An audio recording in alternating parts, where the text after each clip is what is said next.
नमस्कार, मैं हूँ विपुल कुमार और आप देख रहे हैं सूर्य विहार डिजिटल न्यूज। आज बिहार विधानसभा और बिहार विधान परिषद में बजट सत्र की शुरुआत हुई और आज ही बिहार में दो ऐसे ऐसे राजनीतिक घटनाक्रम हुए जिसके बाद से जो है सियासी गलियारों में अचानक से गर्माहट बढ़ गई है। नीतीश कुमार को लेकर बातें कही जा रही है कि नीतीश कुमार के साथ बीजेपी ने खेल कर दिया। दिलीप जायसवाल बीजेपी के प्रदेश अध्यक्ष अचानक से बयान देते हैं कि उनके नेतृत्व नीतीश जी के नेतृत्व में चुनाव तो जरूर लड़ेंगे, लेकिन सीएम फिर संसदीय बोर्ड तय करेगा। इसके बाद से बवाल है। दूसरी तरफ जीतन राम मांझी पटना के गांधी मैदान में दलित समागम रैली बुलाते हैं, लेकिन उसमें एनडीए के किसी भी कोई भी दलित नेता शामिल नहीं होता है, चाहे वो चिराग पासवान हो या उनके बहनोई अरुण भारती हो, जबकि अरुण भारती बिहार में ही थे, जनक चमार हो या फिर रत्नेश सदा हो, कोई भी जो एनडीए के दलित चेहरे हैं, दलित बड़े नेता हैं, वो एक भी शामिल उसमें नहीं होते। अब कयास लगाया जा रहा है कि दिल्ली चुनाव से पहले मांझी जी ने जिस तरीके से आंख बीजेपी के ऊपर तड़ेरा था, बीजेपी के निशाने पर लिया था, क्या मांझी अब निशाने पर आ गए हैं? मांझी को अब किनारे लगाने की कवायद शुरू हो गई है। उनके बेटे को पहले तो विभाग छीना जाता है और अब उनके रैली में कोई भी दलित चेहरा नहीं आते। तो बातें क्या है, क्या हो रहा है बिहार के सियासत में, इन दोनों महत्वपूर्ण विषयों को समझने के लिए हम सीधे चलते हैं दिल्ली की ओर, रुख करते हैं, जहां हमारे साथ दैनिक जागरण के पूर्व स्टेट एडिटर और द न्यूज ब्रेकर के प्रधान संपादक मनोज झा सर है। मनोज झा सर, आपका बहुत बहुत स्वागत है बिहार की बात पे। धन्यवाद विपुल जी, आपके दर्शकों का भी धन्यवाद। अब सर आपसे ये जानना चाहेंगे कि आज दो बड़ी बातें हुई हैं। एक तो बीजेपी के प्रदेश अध्यक्ष जो है दिलीप जायसवाल, वो कहते हैं कि नीतीश कुमार के नेतृत्व में हम जरूर लड़ेंगे, लेकिन सीएम फेस संसदीय बोर्ड तय करेगा। लेकिन कुछ ही देर बाद वो यू टर्न ले लेते हैं और कहते हैं कि फिर से 2025 में फिर से नीतीश। ये क्या बातें हैं? लोग कंफ्यूजन में है, क्या बात है?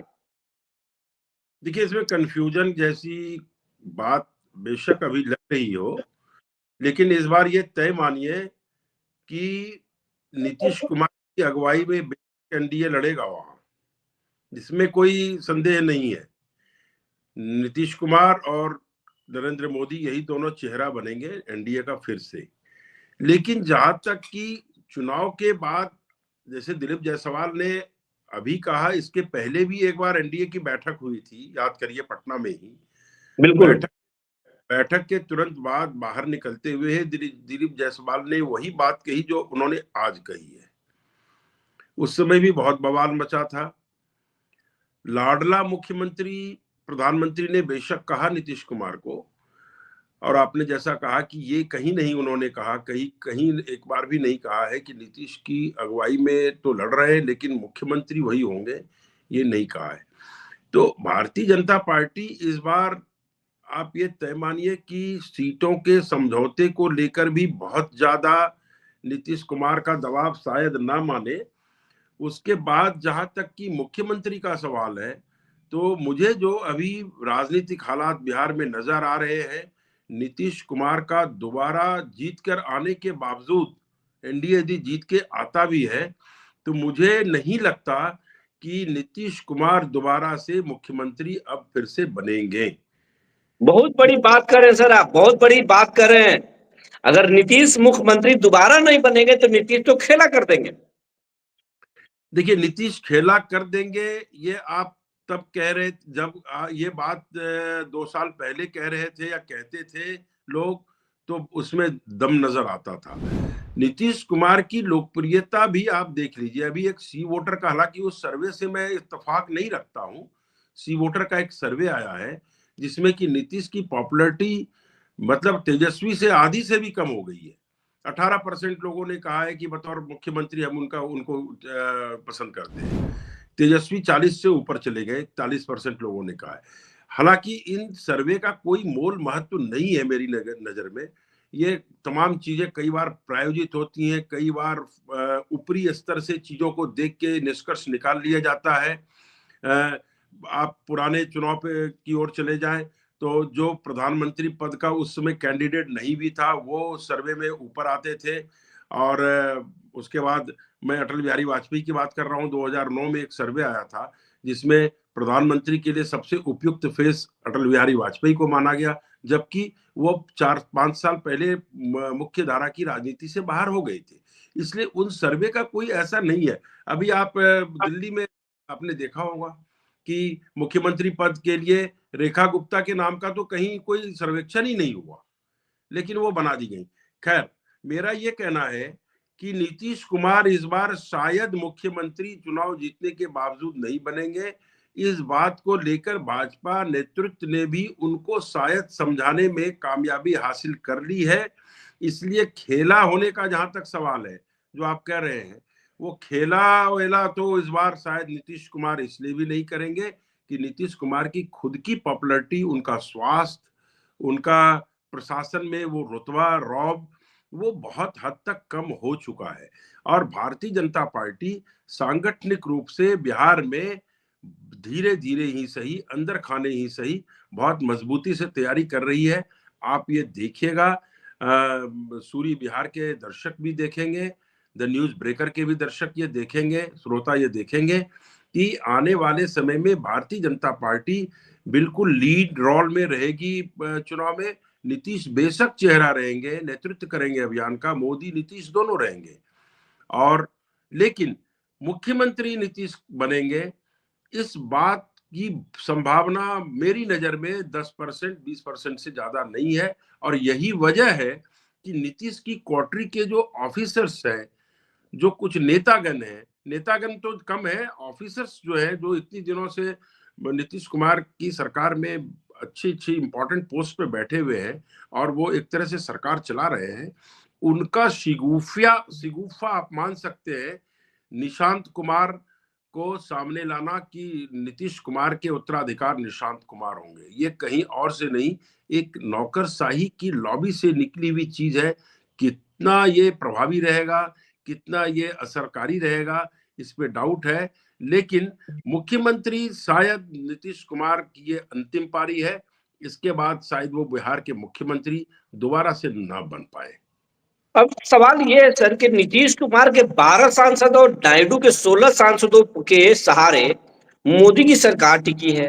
अगर नीतीश कुमार को सीएम बनने से रोकते हैं तो आपको नहीं लगता कि मोदी की कुर्सी खतरे में पड़ जाएगी? नहीं, ऐसा कुछ भी नहीं है। नीतीश कुमार की सपोर्ट जो है केंद्र सरकार को, वो अपनी जगह पे है। नीतीश कुमार को भी जमीनी सच्चाई पता है कि ये बार बार नहीं होगा, कई बार नहीं होगा कि आपको आधी सीट मिलेगी और आप केवल राजनीतिक समीकरणों की वजह से मुख्यमंत्री पद हर बार लेंगे। ये नहीं होगा। इस बार भाजपा का प्रदर्शन मुझे लगता है शायद 100 सीटों से ऊपर जा सकता है, और ऐसी स्थिति में नीतीश कुमार बहुत बार्गेनिंग पावर में उनकी रह नहीं जाएगी। और जहां तक कि केंद्र सरकार का सवाल है, मान लीजिए कि तेजस्वी के साथ मिलकर यदि नीतीश खेला भी करेंगे तो नीतीश का, जैसे मैंने पहले बताया कि अब वो जोर नहीं रह गया है, वो पॉपुलैरिटी नहीं रह गई है, वो बीमार है, उनकी उम्र और अवस्था उस तरह की नहीं रह गई है। फाइटिंग स्पिरिट जो एक नीतीश में थी वो उनकी बॉडी लैंग्वेज में अब दिखती है कि, इसलिए मुझे लगता है कि इस एज में आके, उम्र के इस पड़ाव में आके नीतीश कुमार कोई सम्मानजनक एग्जिट रास्ता मतलब वो तलाश रहे होंगे। और निश्चित रूप से भाजपा के नेतृत्व ने, मोदी हो या अमित शाह हो, इन्होंने नीतीश कुमार के लिए कोई बढ़िया पैकेज तैयार कर रखा होगा। ऐसा भी नहीं है कि नीतीश कुमार मुख्यमंत्री नहीं बनेंगे तो पैदल हो जाएंगे, उनको कोई अच्छी भूमिका में रखा जाएगा। और ठीक है, 20 साल आप मुख्यमंत्री रह लिए, अब आप और किसे स्वास्थ्य यदि देखें नीतीश कुमार का, तो वो मुझे नहीं लगता कि साल 2 साल से ज्यादा बहुत ज्यादा एक्टिव हो रह पाएंगे। तो इसलिए नीतीश कुमार को भी अपनी हकीकत और सच्चाई का कहीं ना कहीं अंदर खाने एहसास है। और भाजपा के साथ जो फॉर्मूला मुझे लगता है बना है, उसमें नीतीश कुमार सहमत है, उसमें कहीं किसी प्रकार की प्रॉब्लम नहीं आनी चाहिए। बेशक ये बात थोड़ी नई लग रही है हम लोगों को कि नीतीश कुमार मुख्यमंत्री नहीं बनेंगे चुनाव के बाद, लेकिन शायद नीतीश कुमार खुद इस बात से मुतमईन हो चुके हैं, वो आश्वस्त हो गए हैं कि ठीक है, इस बार यदि भाजपा हमसे दुगनी, जैसे कि अभी लगभग दुगनी सीट है भाजपा के पास, 80 सीट है, इनके पास 42 44 45 सीट है। ये अब मांझी पर बातें हैं। मांझी आज दलित इस बात समागम पर रैली अपना बुलाते दाव, हैं। मांझी, जीतन जी राम मांझी आज दलित रैली बुलाते हैं पटना के गांधी मैदान में, और एनडीए के कोई भी दलित मंत्री हो या बड़े दलित नेता हो वहां नहीं पहुंचते हैं। इसके क्या मायने हैं? क्या मांझी के कद अब छोटा होने वाला है? और मंत्रिमंडल विस्तार में उनके, मांझी के बेटे जो है संतोष सुमन, उनके 2 विभाग छीन लिया गया है। विभाग भी छीन करके कद छोटा किया गया है, और मांझी के रैली में कोई पहुंचता भी नहीं है दलित चेहरा। इससे क्या मायने?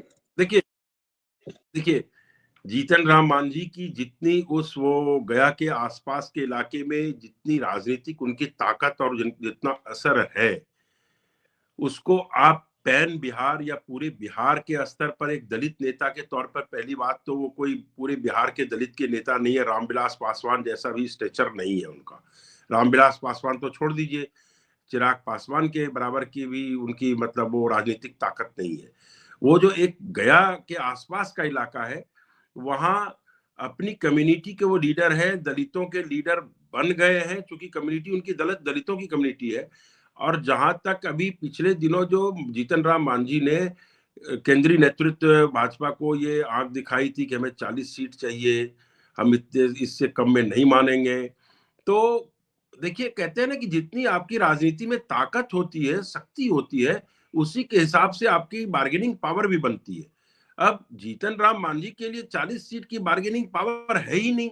अब वो बोलते रहे कि मुझे जी 100 सीट चाहिए, बोलने के लिए तो कुछ भी राजनीति में आप फ्री है, आप बोल दीजिए। लेकिन उनके बोलने के बाद का असर जो है, जो आज की आप रैली में कह रहे हैं कि एक भी कोई बड़ा दलित नेता नहीं पहुंचा, खुद नीतीश कुमार मात्र 13 या 15 मिनट तक रहे हैं।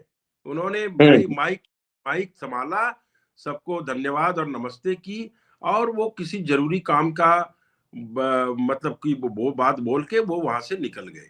तो वो भी एक मोटे तौर पर भाजपा और जदयू दोनों का मिला जुला संदेशा है। भाई, जब 40 सीट आप जीतन राम मांझी को दे देंगे, फिर चिराग का पासवान क्या करेंगे? वो फिर भाजपा और जदयू के खाते में कितनी सीटें आएंगी? फिर उपेंद्र कुशवाहा को क्या देंगे आप?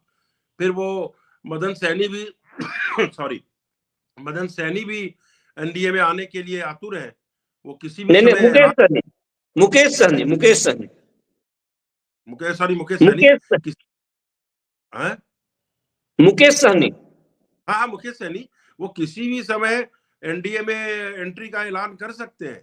तेजस्वी उनको लेके पूरी तरह आश्वस्त है कि शायद चुनाव आते आते आते वो एनडीए की तरफ चले जाएंगे। तो इतने सारे स्टेक होल्डर जब एनडीए में है ऑलरेडी, तो जीतन राम मांझी 40 सीट लेकर यदि हल्ला कर रहे हैं, यदि एनडीए के आपस में उसकी एकता को पलीता लगाने की कोशिश करेंगे, तो भाजपा और जदयू के सम्मिलित नेतृत्व ने शायद, आज जुटान तो उन्होंने ठीक ठाक कर लिया अपनी रैली में, लोग तो ठीक आ गए, लेकिन नेता ही सारे गायब रहे। जिन जिन लोग नेताओं के नाम लिए आपने, उनमें से कोई एक नहीं आया। तो कहने का मतलब यह है कि दलितों का ये सर्वमान्य नेता जीतन राम मांझी है, इसको खुद एनडीए ही नहीं मान रहा है, और वो आज की रैली उसी का आईना है, जिसको कि जीतन राम मांझी ने देखा। जीतन राम मांझी की क्या कुर्सी पर भी संकट होगा?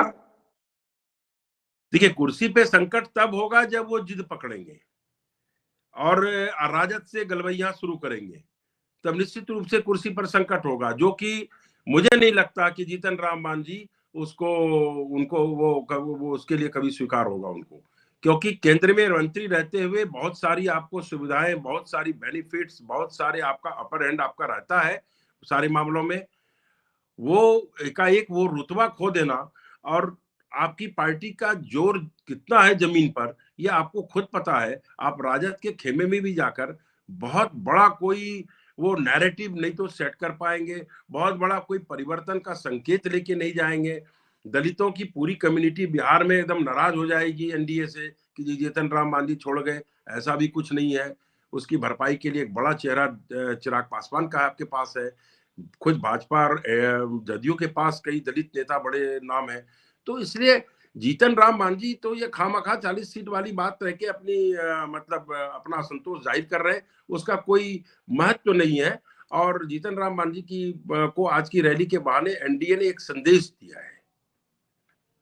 क्या ये आप अपनी तमाम जानकारी देने के लिए आपको बहुत बहुत धन्यवाद सर। अब हम आग्रह करना चाहेंगे दर्शकों से कि अगर आपको नेशनल, इंटरनेशनल और रीजनल खबरों के लिए विश्वसनीय कोई चैनल देखना है, यूट्यूब चैनल देखना है, तो आप द न्यूज ब्रेकर को देखें।